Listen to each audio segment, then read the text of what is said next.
Aloha DC fandom. I apologize for the 4-year wait. Oh my gosh, been there since 2017. But I'm very proud of the sequel because it's tackling a lot of issues environmentally. Stakes are higher, and I'm just excited because I had a big part in my boy James, you know? Super to see you, man. Check it out. I'm excited for you to see it. Tides are changing. It's just important. The tides are changing. Like the comic book, the world of Aquaman is so big and so rich. It's epic, it's huge, it's colorful. The world is at stake. I'm super excited to be back making the sequel.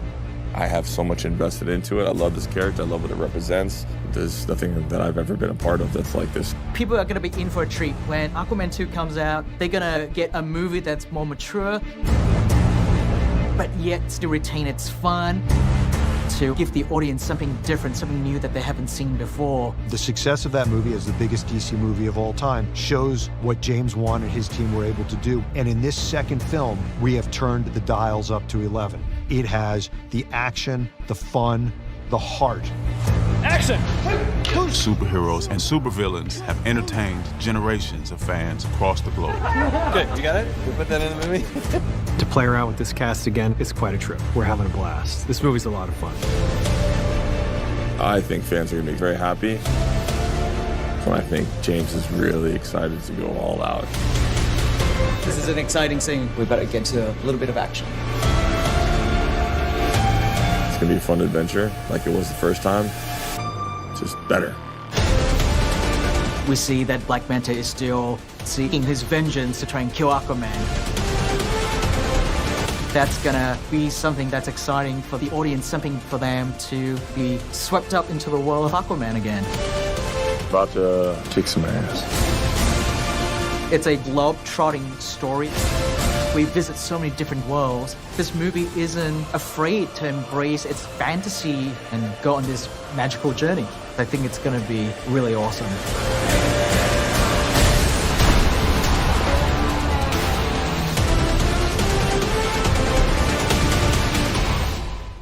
Welcome back, everyone. This will be my Aquaman 2 teaser trailer video from DC Fandom. There's a whole bunch of Easter eggs in here, so we'll break it all down. If you're brand new to the channel, be sure to subscribe to get all the videos.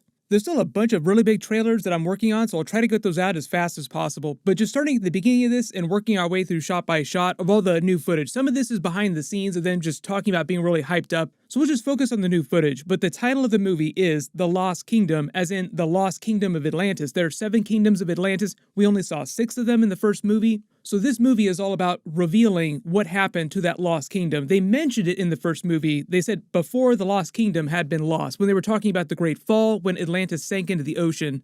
So Atlantis is the name of the city where Aquaman is ruler, but it's also the name of the nation of Atlantis, of a bunch of different kingdoms that broke apart when it sank into the ocean. It's Atlantis itself, the city, then Zebel, where Mira and her father are from, the Trench, the Brine, the Fishermen, and the Deserters. As the name implies, the Deserters was that desert location in the Sahara Desert where they went to find the information on where to find the lost sea, so they could get King Atlan's trident in his armor for Aquaman so that he could take the throne. But as you guys saw during this footage, there was a brand new scene, or an old scene, however you want to think about it, of King Atlan fighting, which probably has something to do with the Lost Kingdom. The way they do the logo reveal, the trailer reveal, the breaking of the ice implies that it's located in a polar region, like either in Antarctica or somewhere trapped inside a glacier. Also, earlier this year, you may have noticed when James Wan was teasing the movie, he was posting pictures when they were filming. They were inside what looked like an iceberg or a glacier, and the title, or the working title of the movie, was Necris. So what is Necris? It's also called the Black City. It's basically a lost city that's like Atlantis, but that only exists on planet Earth for brief periods of time and sort of shifts between different dimensions, and that's why it's lost. Not only is it inside a glacier, but it's also shifting between dimensions. The Flash movie is sort of invoking the multiverse in the DCEU in a really big way, so I don't know if they're going to take that route with it in the movie. They might just say that it got lost inside a glacier, and that's why nobody found it. Most of the concept art in the teaser focuses on this brand new place. Like you see them on top of this iceberg here getting ready to dive in to go find the entrance. You see them inside this very different looking city that doesn't look anything like Atlantis. This is probably inside the lost city. You see what looks like this whole underground ecosystem, which is probably preserved inside the lost city, and all these new kinds of creatures they encounter there. In most of the footage that they feature here, it seems like Ocean Master has been let out of his prison, like Aquaman goes to get him in the beach here when he looks like Robinson Crusoe with this giant beard, like he's pulling a Tom Hanks Castaway situation with this giant beard, like they trapped him on land, because what would a prison be for an Atlantean? You trap them on land instead of trapping them underwater. And he's just been by himself on this island since the events of the first movie. But then you see him after a haircut in the same kind of gear that Aquaman is wearing, and they're both fighting Black Manta's people together. So even if there's still a little bit of beef between them, it sounds like they put most of the past behind them. I think that was the idea at the end of the first Aquaman film. Like, look dude, we're brothers, so let's put this behind us. Water under the bridge, to make an Aquaman metaphor. Whereas in the Aquaman post-credit scene, they revealed that he had been found by Dr. Stephen Shin, who's an Aquaman villain of sorts in the comics. He's both an ally and a villain to Aquaman, saves his life, and then basically vows his revenge. So in service of that, you probably noticed how everybody got redesigned costumes, everybody got upgrades. Even Aquaman himself. You'd think that the armor of King Atlan would be enough. No, we need a bigger upgrade. The whole thing with Black Manta's costume is that it just got destroyed in his fight with Aquaman, so it would make sense that he would want to retune his weaponry, his helmet, his armor, just to be a little bit better for the second round. The whole thing with Aquaman's brand new costume, I know it looks kind of dark, what's the deal here? Most people are referring to this as his stealth armor, like something is going on with the Lost City, and he needs a stealth suit for whatever mission they're going on. The movie's going to be really big, so there'll be a couple sub-missions, couple side quests during this too. Like you see them running through the desert, like they go back to the Kingdom of the Deserters to get more information on the Lost Kingdom. So it's not like they're just going between Atlantis and the Lost Kingdom. They'll visit some of the other 7 kingdoms as well. We only briefly saw some of them during the events of the first movie. Because the working title is Necrus, Necrus is the Black City, they're implying that it's the Lost Kingdom of Atlantis. In the comics, the ruler of Necrus was a person named Mongo, so I don't know if they're going to change that for the movie, because in a big movie like this, as silly as they might get with some of the moments as comedic, a name like Mongo just feels a little too silly. And in the comics, his whole MO was very similar to Ocean Masters in the first movie, forming an alliance to fight the surface dwellers. But since we did that in the first movie, I'm not expecting them to recycle the plot of the first movie for the second one. There's a whole bunch of stuff going on in this scene of James Wan talking about the movie, like zoom and enhance around the background of his little office here.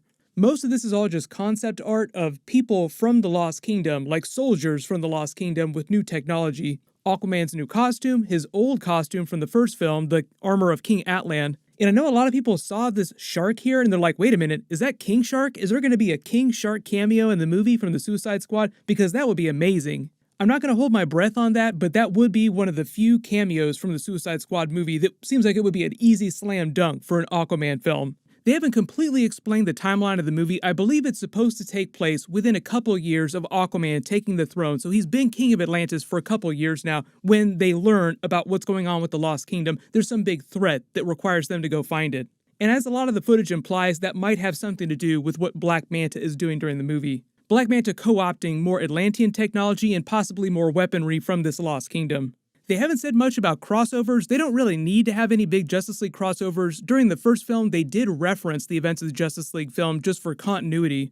But you didn't really see any huge characters running around on screen talking to Aquaman. Just a lot of playback on televisions and a lot of news clippings and references. The real big DCEU crossovers are mostly happening in the Flash movie because it's a multiverse movie and you have Michael Keaton's Batman coming from the multiverse with Ben Affleck's Batman.